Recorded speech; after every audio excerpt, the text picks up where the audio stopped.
আসসালামু আলাইকুম রহমতুল্লাহি আবরকাত। অন্ধকার সরিয়ে জ্ঞানের আলোয় জীবনকে চেনার নামই হলো আলোকিত জিন্দেগি। স্বাগতম আরো একটি নতুন ভিডিওতে। ইবনে দাউদ বলতে লাগলো, মদিনা খুব শীঘ্রই আমাদের পায়ের তলায় লুটুপুটু খাবে। ইতিহাসের পাতায় হিজরি 11 সাল ছিল এক বড় পরীক্ষার সময়। মদিনার প্রতিটি ধূলিকণা তখন কান্নায় ভারী হয়ে আছে। যার আগমনে সারা বিশ্ব আলোকিত হয়েছিল, যার ছোঁয়ায় মরুভূমির রুক্ষতা দূর হয়েছিল, সেই রহমতের নবী হযরত মুহাম্মদ সাল্লাল্লাহু আলাইহি ওয়াসাল্লাম সবেমাত্র চিরবিদায় নিয়েছেন। সমগ্র মুসলিম উম্মাহ তখন সুখের সাগরে ডুবে আছে। মদিনার অলিতে গলিতে বইছে এক চরম শূন্যতার হাহাকার। মুমিনদের হৃদয়ে যখন এই সুখের ধাক্কা, ঠিক তখনই মরুভূমির সেই বিষাক্ত অন্ধকারে তৈরি হচ্ছে এক ভয়ঙ্কর গোপন ষড়যন্ত্র।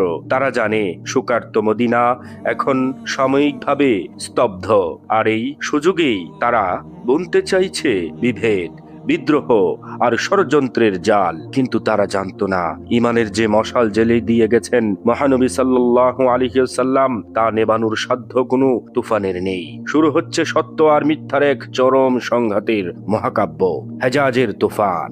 এই তুফানের মাস্টার মাইন্ড ছিলেন ইবনে দাউদ। সংক্ষেপে বলতে গেলে ইবনে দাউদ ছিলেন ইসলামের প্রাথমিক যুগের একজন জটিল শত্রু এবং অদৃশ্য যুদ্ধের মাস্টার মাইন্ড, যিনি ষড়যন্ত্র ও ছদ্মবেশ ধারণে অত্যন্ত পারদর্শী ছিলেন।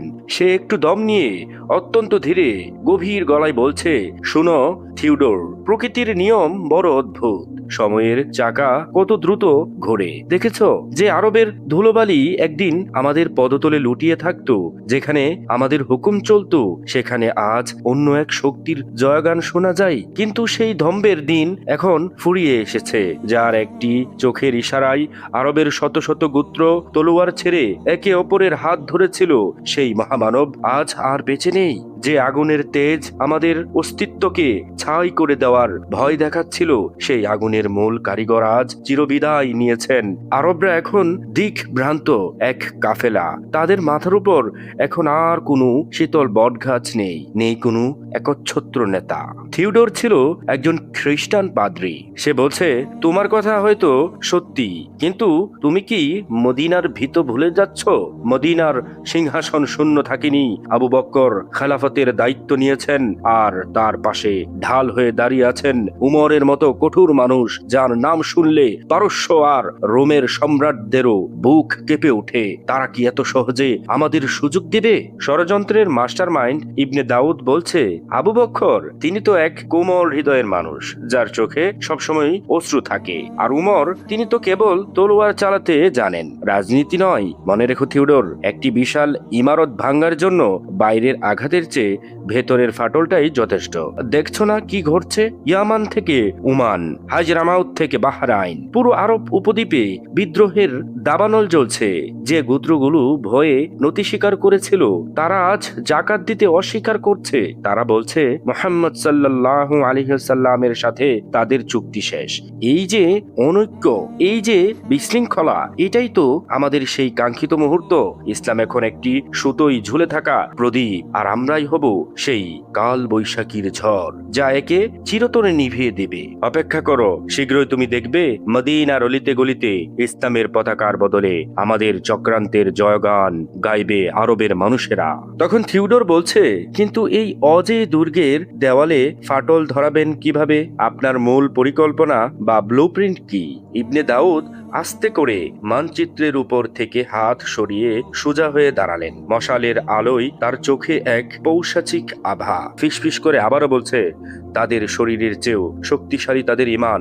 যদি তাদের ইস্পাত দৃঢ় ঐক্যে চির ধরাতে পারি, তবে এই পবিত্র মদিনা হবে আমাদের পশুদের চারণভূমি। তারা নিজেরাই নিজেদের ধ্বংসের পথ প্রশস্ত করবে। আমরা সরাসরি কোনো বিশাল বাহিনী নিয়ে আক্রমণ করব না। এই পাগলদের হারানো প্রায় অসম্ভব। বদর থেকে খয়বার প্রতিটি যুদ্ধে তারা প্রমাণ করেছে যে তারা মৃত্যুকে আলিঙ্গন করতে জানে, কিন্তু যে দেওয়াল বাইরে থেকে ভাঙ্গা যায় না তাকে ভেতর থেকে ধসিয়ে দিতে হয়। রণক্ষেত্রের যুদ্ধের চেয়েও ভয়ঙ্কর এক যুদ্ধ শুরু করব, স্নায়ু যুদ্ধ। আমাদের সেরা অস্ত্র হবে ষড়যন্ত্র এবং বিভ্রান্তি। আমরা মদিনার ঘরে ঘরে এমন সব মিথ্যা আর কুৎসা ছড়িয়ে দেব যা বাতাসের আগে ছড়িয়ে যাবে। ভাই তার ভাইয়ের দিকে সন্দেহের চোখে তাকাবে, বন্ধু হবে বন্ধুর শত্রু। যখন তাদের অন্তর থেকে ভ্রাতৃত্ববোধ মুছে যাবে এবং তারা একে অপরের তলোয়ারের মুখোমুখি দাঁড়াবে, ঠিক তখনই আকাশ বাতাস কাঁপিয়ে আছড়ে পড়বে আমাদের গোপন বাহিনী। সেই ধ্বংসলীলার নামই হবে হেজাজের তুফান। সেই তুফানে ইসলামের নাম ও নিশান মুছে যাবে চিরতরে। ইবনে দাউদের কথা শেষ হতে না হতেই হঠাৎ করে গুহার প্রবেশ পথ দিয়ে হিমশীতল এক দমকা হাওয়া ভেতরে আশ্রে পড়ল। টেবিলের উপর রাখা প্রধান মশালটি এক মুহূর্তের জন্য দাউ দাউ করে জ্বলে উঠে পরক্ষণেই ধপ করে নিভে গেল। পুরো ঘরটি এক লহমায় ঘুটঘুটে অন্ধকারে ডুবে গেল। শুধু বাকি মশালগুলোর অস্পষ্ট লালচে আভা তাদের চোখে মুখে প্রতিফলিত হচ্ছে। সবাই চমকে ওঠে, কোমরে রাখা খঞ্জর বা তলোয়ারের হাতলে হাত রাখলো। থিওডোর আতঙ্কিত চোখে দরজার অন্ধকারের দিকে তাকিয়ে আছেন, যেন সেখানে কোনো অশরীরী ছায়া দাঁড়িয়ে আছে।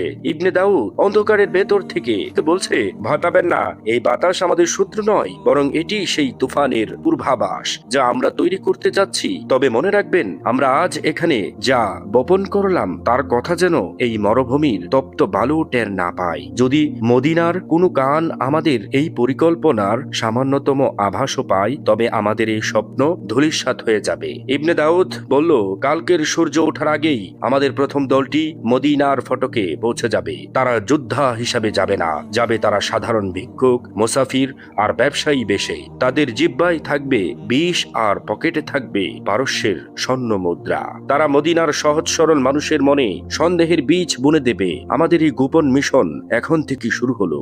ইবনে দাউদ বলতে লাগলো, মদিনা খুব শীঘ্রই আমাদের পায়ের তলায় লুটুপুটু খাবে। দ্বিতীয় পর্বে আমরা দেখব কিভাবে এই ছদ্মবেশী শত্রুরা মদিনার ভেতরে তাদের প্রথম জালটি চেলে দিল। ভিডিওটি ভালো লাগলে একটি লাইক দিন এবং আপনার বন্ধুদের সাথে শেয়ার করুন। এই ধরনের আরো ভিডিও পেতে আমাদের চ্যানেলটি সাবস্ক্রাইব করে বেল আইকনটি ক্লিক করে রাখুন। দেখা হবে পরবর্তী ভিডিওতে। ততক্ষণ পর্যন্ত আল্লাহ রাব্বুল আলামিন আপনাদের সকলকে ভালো রাখুক, সুস্থ রাখুক। আল্লাহ হাফেজ।